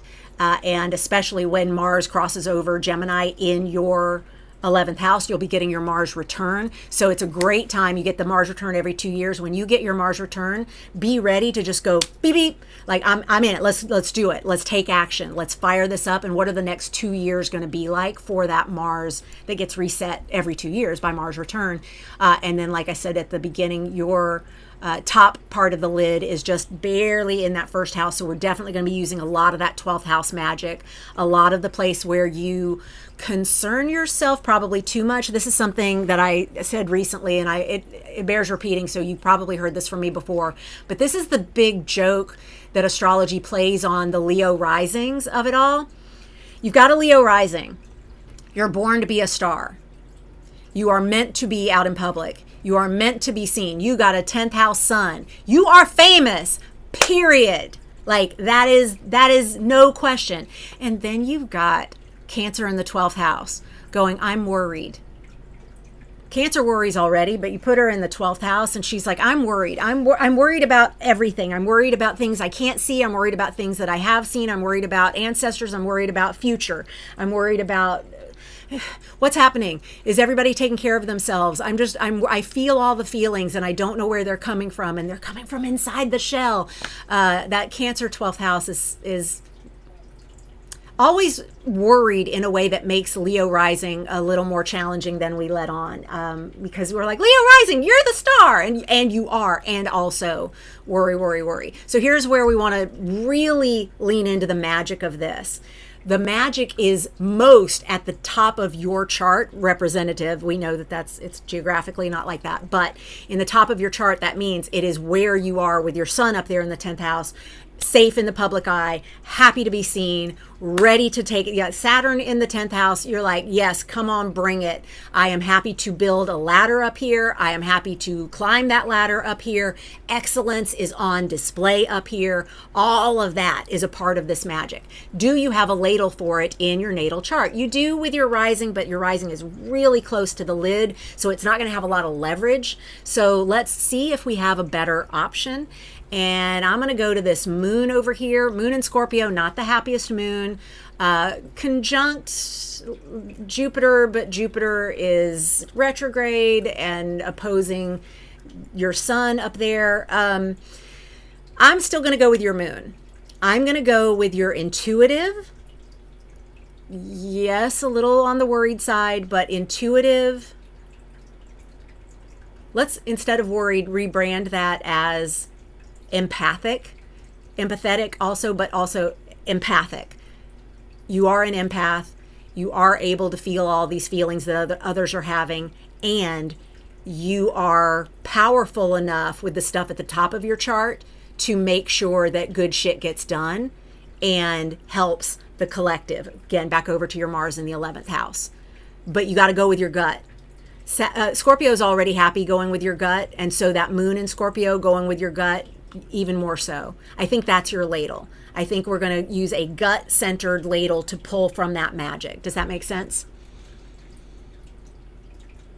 I do worry so much more than I should. Yeah, all Leo rising do, because that Cancer in the 12th house is just a constant. I need to check. Is my kid breathing? I need to check. It's a lot. And eventually you learn, don't wake your kid up to make sure they're still alive. Like, eventually you do learn that. Going great with lots of fun partnership growth. Good. Glad to hear it. Thanks for the moon love. Love that empathetic can apply to that Cancer and my moon. Yes, absolutely. Yeah. The more you lean into your empath skills, D, the better. The more you lean into those skills, the better. And so if you're not already doing things that help you develop that, there's a book by Judith Orloff called The Empath Survival Guide. She has a newer book that I have not looked at, because I did a one-on-one session with her shortly after I read her brilliant book, Empath Survival Guide. And I think I got that it was in the 20-teens, but I think it was like maybe 2018, 2019. I did a one-on-one with her, and it may have even been earlier. Doesn't matter, not the point, Gillespie. I did a one-on-one with her, and we did not click. So I haven't looked at anything else of hers. But, because the population of thirds, she's not my third. And I didn't need to try and force that. But her newer book may even read reviews, see what you think. But if you've not already been doing work specifically to cultivate that empath, and also create boundaries around her, that'll help with that Cancer 12th house nervousness. And also the moon in Scorpio feels all the feelings. Moon in Scorpio, one of the reasons moon is not comfortable in Scorpio is because it feels too much, and it feels too deeply, and it feels too intensely, and that intensity is a lot. And so with the moon, you're able to go, I know it's intense, and also you're safe.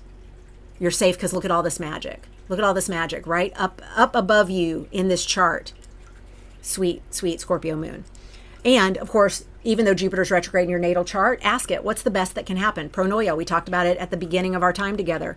Pronoia, if you're going to think about what could go wrong, think about what could go right. Equal time. All right, E, you are up. I am putting you in all the things. Thank you for humoring me with getting all the info, even though you know that I have it locally. I really appreciate you. All right, here we go. Of course, those have been underrated in my life, but only in the past. Power to the empath. Yes. Totally what I've been thinking about these days. Great. Great. Great. Glad to know it. Glad to know it. That makes me very, very happy, Dee. Thank you for sharing. Thank you for being in the spotlight. Appreciate you. All right, E, do I have you right? I think I do. I know I do. Ooh, do you kind of have a cauldron in your chart? Y'all with things sextile and trining the nodes all have this. You sure do. E, you've got a cauldron with your nodes as the lid. Oh, and a little bit with, no, it's out of orb for your Mars opposing Neptune in your natal chart. But so with the nodes, you've got a Saturn Cancer bottom and a Mercury Virgo bottom to your cauldron. So you already have a natal cauldron. Witchy, witchy, witchy, witchy. Lucky. I love that. Oh, but you see, you have no real ladle for your own natal cauldron. I mean, you kind of do with Jupiter, but not really. But your career's up there, your midheaven, that mathematical point, your midheaven pulls from your cauldron all the time. Of course it does. Of course it does, because astrology is not real like that. Oh my God, I love it. Okay, great. So where's the cauldron going to be landing on you? Yes, bloodline, for real. For real, for real. All right, where are we going to be cauldroning on your natal chart with this transit of late July? And we're already headed into it, of course. Okay, so yours is right down the middle of your chart. We've got the lid happening in your 10th house with the Aquarius Pluto 4-degree situation down to Jupiter 4-degree Leo in your 4th house. So it doesn't really include your 4th house, which is interesting because your 4th house is a big player in your natal cauldron. How about that? Love that. So you are getting a shift of cauldron energy that is not using from that same ancestral 4th house deep space. And it is instead anchoring at your 2nd house of money, day to day, doing the doings of all the things to bring in the revenue. And of course, it's also love, money, enoughness, 2nd house. We always do enoughness in the 2nd house, for sure. And then the 12th house, magic, 12th house, magic. You know this. Okay, so this is pretty much like you are doing everything right for this, shocking no one.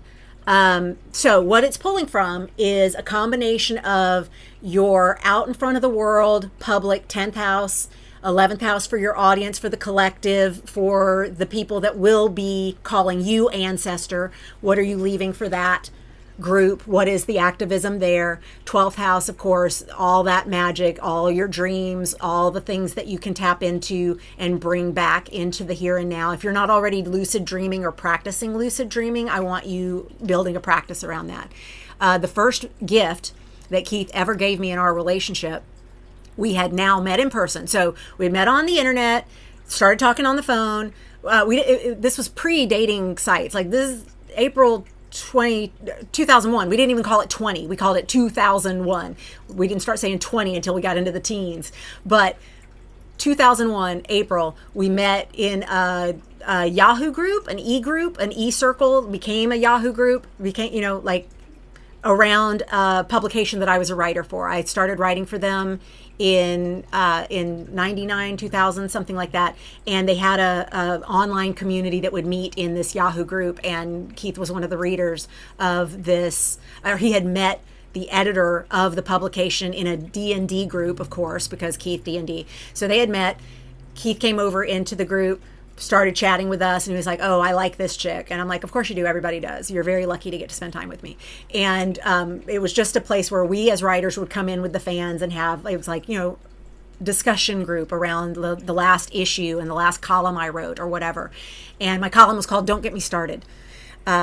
I'll leave it there. There's more to share on this. But the first thing Keith sent me when we met in person in July, and then we knew we were going to be moving in together, we knew he was going to be leaving his life in West Central Michigan and packing up everything and moving across the country to be with me in Hollywood. I know, wild.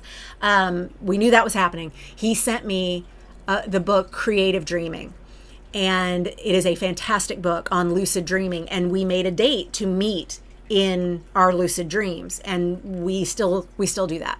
We still meet each other in our dreams, and they're lucid dreams, so we can check with each other about where did it go after we got to this place, because I didn't see you anymore after this, where did we go? And then he took me into a place in his dream. If you're not already doing practices of lucid dreaming, please do. It's going to benefit you incredibly with this. It's also going to straddle your first house. Not surprising, considering all the magic that you created in the past few years in your first house and how you just approach your you-ness and your personality. I think all of that is going to be a part of that magic really getting stirred up and being ready for you to whip upon it. You also are getting a Mars return here very soon. That's cool. So you're going to have this same thing that's happening with another chart that we looked at with the Mars and Gemini. You're going to be getting a like reset of your action, passion. What do I need to be doing? And you're going to really feel that start to reverberate through your money earning power and more consistent money earning. And because you have Neptune in your 8th house, I know you and I share this. My Neptune's in the 2nd house, yours is in the 8th house. There is also always going to be mystery around where your money comes from. And you don't mind it. You don't mind it because you're on the pronoia tip of it. You're aware that, yeah, there's a lot of mystery to how money works as a system. Like you do realize that we all just decided to agree that this credit card, this little plastic thing represents that there's money. And you're like, well, yeah, I still got to pay that bill, but what if you don't? What, like, we're like, even the banking system itself is based on fiction, because never do we go, let me get out a piece of gold and exchange that for this goods and service that I've got. It's all ones and zeros in computers in the cloud. Okay, and this is how you can definitely tell we've gone past 90 minutes, because I got to tell you this. There was a survey of how many people believe what about the cloud. Like, it's like, what do you know about the cloud, like the computing cloud? And more than 30% of the people surveyed, and I really need to find out what the population was, more than 30% of the population surveyed think the cloud is actually in the clouds. Like, legit think if there's a storm happening, my internet might go out because the internet is in the clouds and there's a storm happening.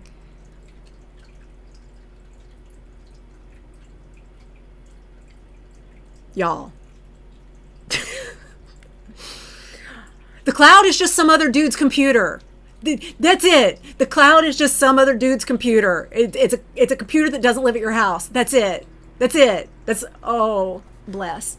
All right, where's your ladle? Where's your ladle, babe? Where's your ladle?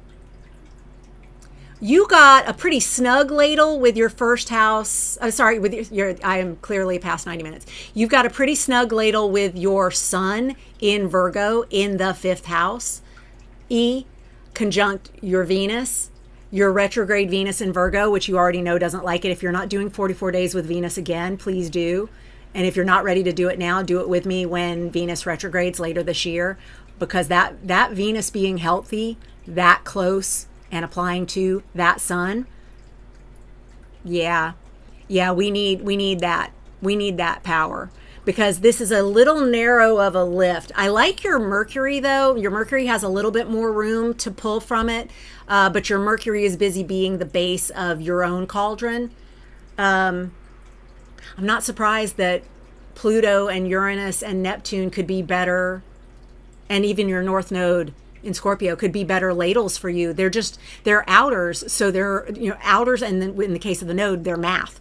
Like they're a little harder to use and access daily, but not for you because of the work you've been doing. I don't know. Dealer's choice. How you like that? How you like that? Dealer's choice. You pick. You pick. You pick. Loving this story time with Bon. Okay, good. Oh, thanks, Danielle. Thank you for all the confirmation. You're amazing in every way. Can't wait to go back over this in the replay. Thank you. Thanks, babe. Thanks, babe. Love it, love it. I do lucid dreaming. Okay, great. Yeah, based on a promise. Our money is based on a promise. Right, exactly. What, says EJ? Yeah, I know a few of those, right? I know, like, well, every now and then I wonder, how the fuck did we end up here again with this criminal? How? how after all that happened in the first term did we end up here? And then I go, seriously, 33% of the population believes a fucking cloud is in a cloud. Oh my, we need smarter people.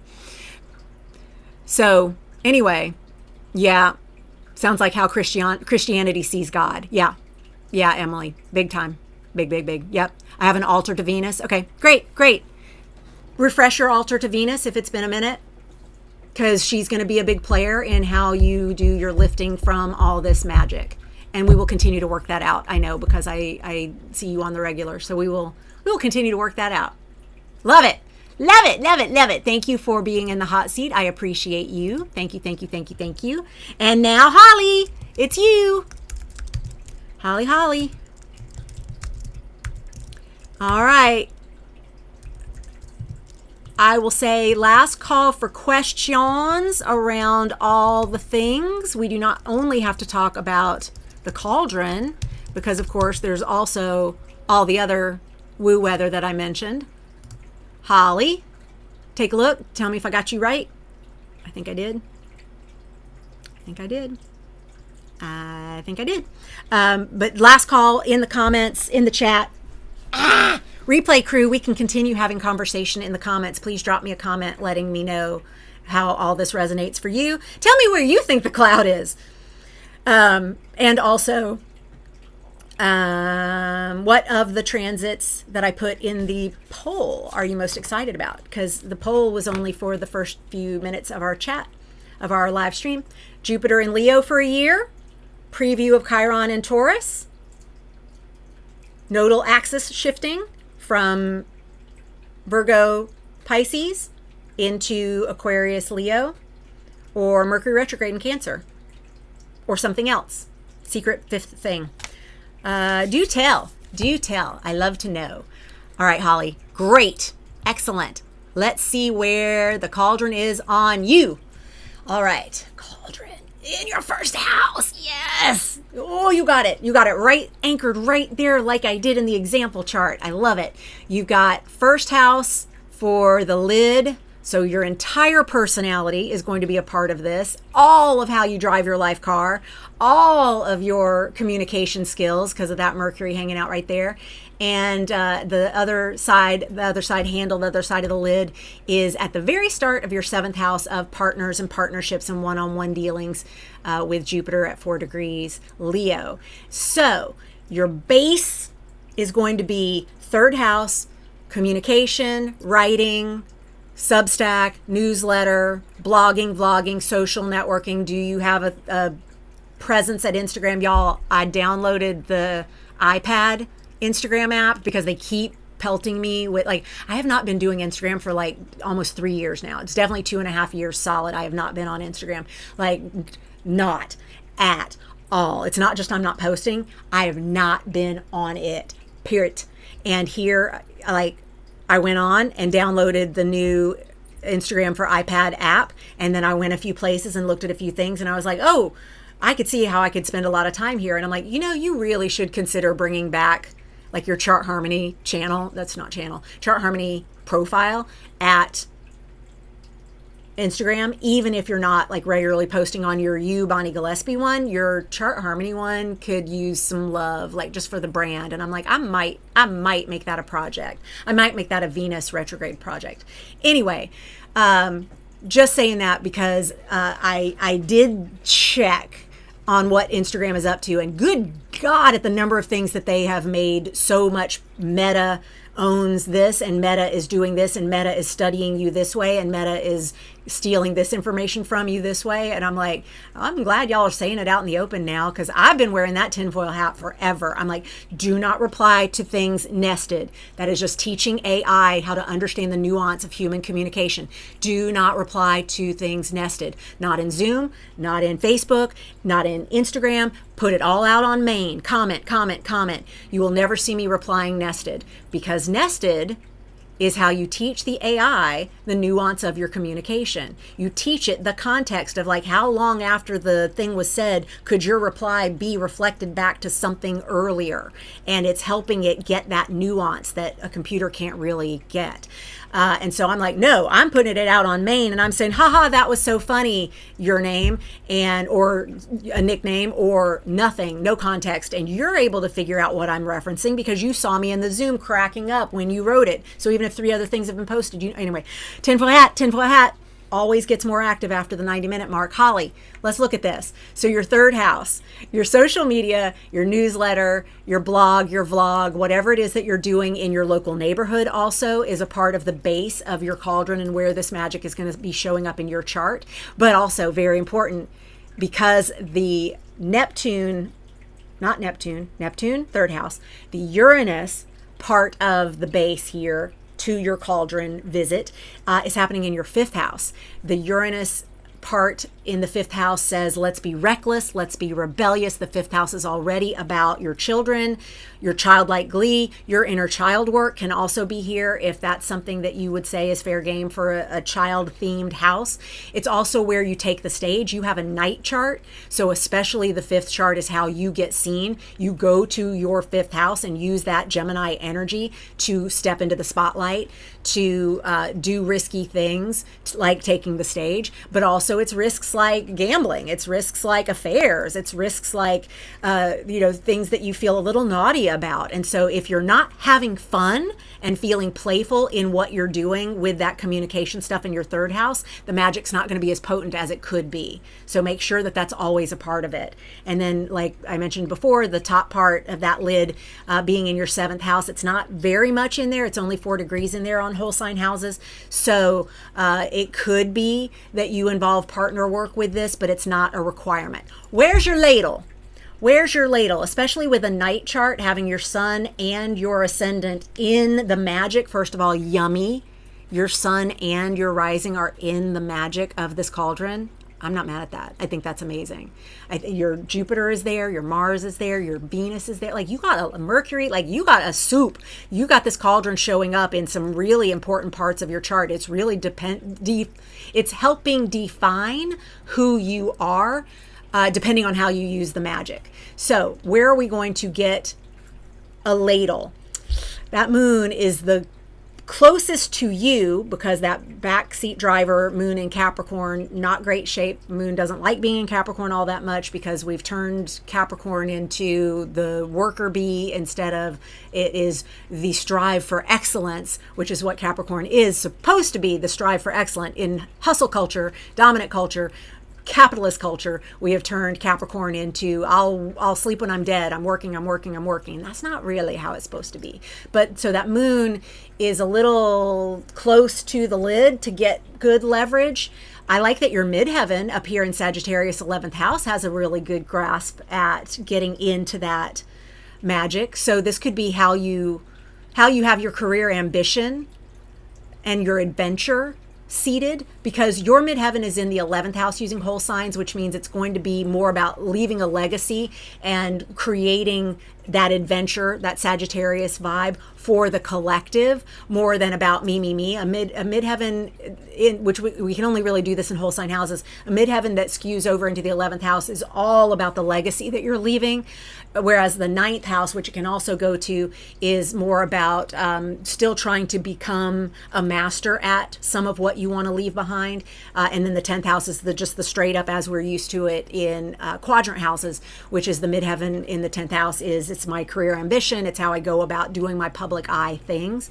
You having Pluto in the 10th house, you already have a very, very, very powerful public image, even as a night chart might go to the 5th house for being seen. You've got a lot you can do with that energy. What feels to you like the most natural thing to reach into that magic with? Is it your career? Is it your audience? Or is it your moon, even though the moon is really close, like it may only be skimming off the top with that ladle being that close? What do you feel like is your best ladle, Holly? Holly has what looks like a pentagram, finishing up my business website and starting a YouTube for my business. Okay, so you're already doing the 3rd house stuff. That's great. Emily says, things sound a lot less conspiracy theory when the billionaires are saying the quiet parts out loud. True. I have to say, I like this fascism right out where I can see it. Like, I like all of this evil right out where I can see it, because I don't like being surprised by people who low down, dirty dog lying about what their values are. Put your values right out there on main. I want to see it. I want to know your values so that I don't even give you a polite, bless their bigoted hearts if you're that asshat. I mean... Holly says, so me starting a new business is the perfect time right now because I'm so close to opening in about 2 weeks or so. Great. Yeah. Between career and spotlight, because they go hand in hand with what I'm trying to start. Of course they do. Perfect. Okay. So here's what the caution that I have to give you with this big Pluto in your 10th house. And this is for anybody who has Pluto 10th house. Pluto is so powerful that it in the 10th house, especially in female identifying folks, sorry about it, can be seen as too much, too powerful, too big, taking up too much space. And to that I have 2 notes. We do not have to at all buy into that, but we will hear it. So I just want to make sure that you know, as you step into that power more and more with this business that you're opening, which I love this for you, really tune out anybody who's got an opinion that you need not pay attention to, which is everybody. I mean, really, right? Oh, thank you. I love my notes too. Your woo-woo business, Holly, I cannot wait. I'm so excited. Come talk about it in Discord if you would like ongoing support. Love your notes, says Lizzie Lee. It's so good to see you. How is your Lizish day going? I hope very, very well. We've been going for a minute. We have been going for an hour and 50 minutes, in fact. I'm spent. Okay, last call for questions. Yes, I agree. You go, Holly. Big support. Let us know how we can support you even more. If you have something we can sign up for, share it. I don't know how much it'll let you share in the chat during the live or in the comments in replay, but always at our Discord, you are free to share. We've got a whole section at our Discord, our Chart Harmony Discord, which there's a link to join in the description of this video. In our Discord, we have a channel called Look at Me with a flashlight on it. And that is specifically for you to go like, hey, I'm doing a thing. Hey, get on my list. Hey, buy my thing. Like, hey, give some love to my whatever. Like, that's the place to do it. You are absolutely welcomed to do that. What else? People only hate when you're doing something worth hating. Yep. Why did you miss the live notification on this? Boo, Lizzie. I'm sorry. Happy to see you too, sweetheart. More women need to be too much more often in my O. Yep. In my O too. Thanks, EJ. Thank you. Thank you. Website will be done soon. Bring it to Discord when it's done. Okay, great. We will celebrate. We will all go visit. Definitely going to rewatch my section on replay again to absorb more. Chats are usually made available on the replay. I do try to keep the live chats available on the replay. It's a thing that I can check. And I know when I'm watching a live stream, I like having the chat replay. So I figure I'll just assume that y'all like that too. And if you don't, you just don't launch it. Because it's an option, but it's not an option if I say, no, do not keep chat. And I'm like, I told y'all to delete the sensitive things. And if you didn't, okay.